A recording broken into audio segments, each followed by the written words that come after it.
Ooh. All right. Hello and welcome to the Farm Roots. My name is Tian, and what a journey it's been. Just looking back at my videos, I can see that I was in a dark spot, and yeah, I don't think anyone prepares you for losing someone that's been with you for so long. And I can imagine what it's like when you lose like a family member or anyone you love for that matter. And it's a heavy thing.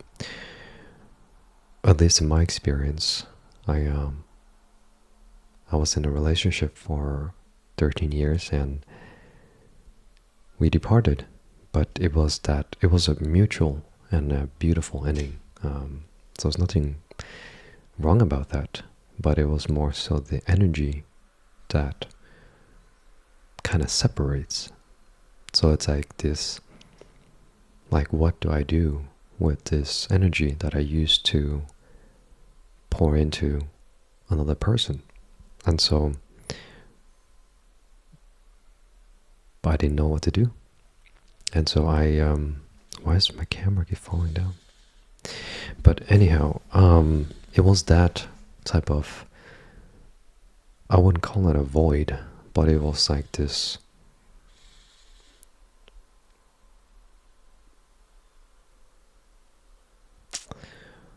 I guess the easiest way is to say my energy or my attention used to be towards this person, but it's no longer there. So I learned to turn that energy backwards or to me, and meaning that it keeps falling down.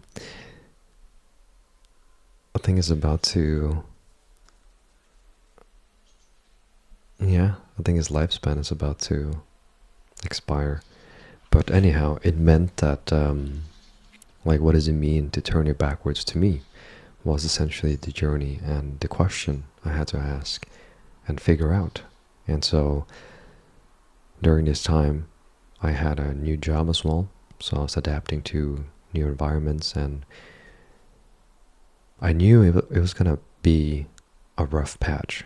So I kind of accepted the fact that there's so much happening right now. All I can focus on is just to put one foot in front of another.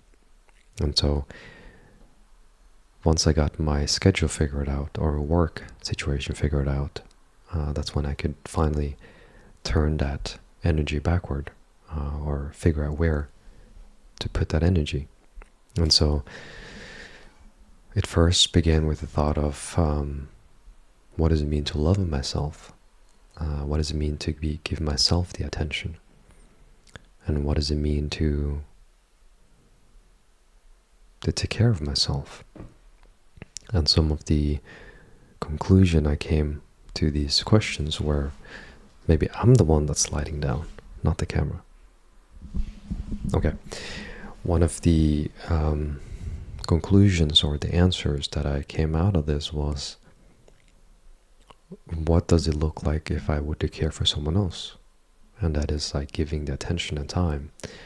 And so giving myself the attention and time, prioritizing my time, was the first kind of breakthrough that answered that question. Because I used to hang around in the city and just keep myself busy pretty much, and not face that, I wouldn't call it fear, I just didn't know how to use that energy or even to put into place. And so I, instead of confronting it, you could say, or even facing it head on and dealing with it, I kept myself busy. And then I realized that by keeping myself busy, I didn't have enough time to eat properly, which was the other pillar. It is falling down, it's not me. The other pillar was to figure out nutrition. Like, what do I feed myself? Do I feed myself with processed things that makes it even harder for me to process? or do I eat things that makes it easier for myself to process? Like, do I feed myself with food that is nutritious, or do I give myself food that is just food for the calorie or empty calories? And so the first pillar was the time, and the second was the food. And so I prioritized my time that I needed to go home and eat and sleep at a certain amount of time, because if I stayed out, that meant I wouldn't be able to come home in time, make my food, and sleep in time. And so I realized that I had to prioritize that, and I had to put that into perspective, because if I didn't do those things, that would mean that I would have the consequences of not doing that the next day, meaning that I would have less sleep, and if I didn't have enough sleep, that means the next day would be tiring. I will feel sluggish. I wouldn't feel like myself, and just the thought of that I couldn't bear, and I didn't like the thought of that, so it couldn't be compromised. So sleep was one thing, and second was food. If I didn't eat properly, then that means I would have to buy food outside, and that would mean that it will cost money.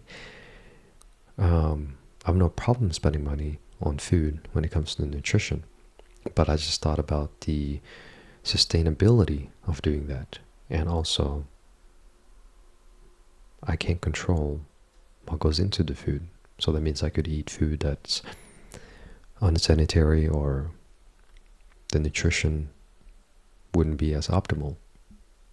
But that means also I would have to spend more money. So I didn't think that was a good idea. So I didn't want to sacrifice that. So no, food. So we got the time pillar, we got the food pillar, and the last one was the physical. I needed to work out somehow, because if my body wasn't in the greatest shape, I would feel like sore and stiff, and I felt like just kind of sluggish. I felt like I didn't have the energy to do certain things. And it sounds counterintuitive to like spend energy to get energy. But I just remembered, like, when I ran way back, I remember all my thoughts were just dispersed. And if I sat home all the time or were idle, my thoughts would intensify, and I would feel heavier, and I wouldn't feel so clear about my thoughts, my days, and how I process things. So again, I know workout had to be implemented somehow, but I just didn't know how. So I prioritized working out. I tried to, instead of doing like killing myself in the gym for like an hour or two, I told myself, you know what, let's just run for like 10 minutes. I don't care, just as long as it is just minimal, as long as I work out, I'm okay. And I build from there. It can start with 5 minutes even. And so the first thing I wanted to do was just walk on the treadmill, and then I slowly ran 1 kilometer. It took me like 20 minutes for 2 kilometers, which was pretty slow. And then, I didn't care. Next day, come back in, did the exact same thing, but I managed to get it down to 17. And then the next day, I managed to get it down to 15. And so, seeing that gradual process made me feel like it's almost like a game, you're getting better at it. And so it felt, what's the word? Fulfilling. And so I wanted to also include strength training. I wanted to be stronger. I wanted to be able to pick things up and not feel so frail all the time.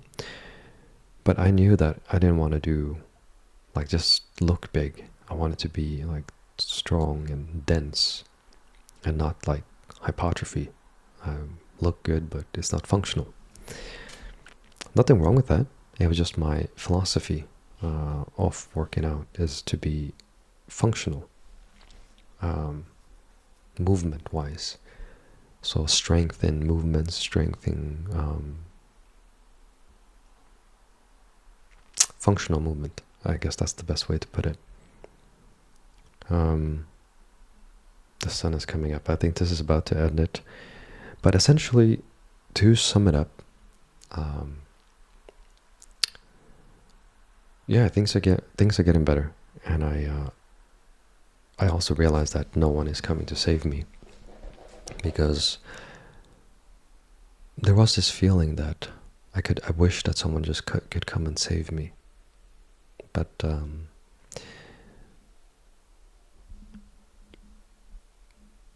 Aladdin is not going to show up to my window on the carpet and take me on a journey, So I had to pick myself up, and as hard as it might have been, but as long as I did, I was happy with it. Just the slightest progress every day was all I needed. Whether it was like walking or just improving a little bit every day. And it's for the long run, not like the sprint. So I think, yeah, so if you are in a dark place, just know that if I can do this, I know it's kind of cliche to say if I can do this, you can do this, but I guess the main message is that a little bit every day goes a long way. And it goes back to the quote that my grandpa always used to tell me, petit à petit, l'oiseau se fournit. Little by little, the bird makes its nest. And I truly go by that. And yeah, little by little goes a long way. But until next time, I wish you 100 years of happiness. No, I hope that I hope the light will find you, because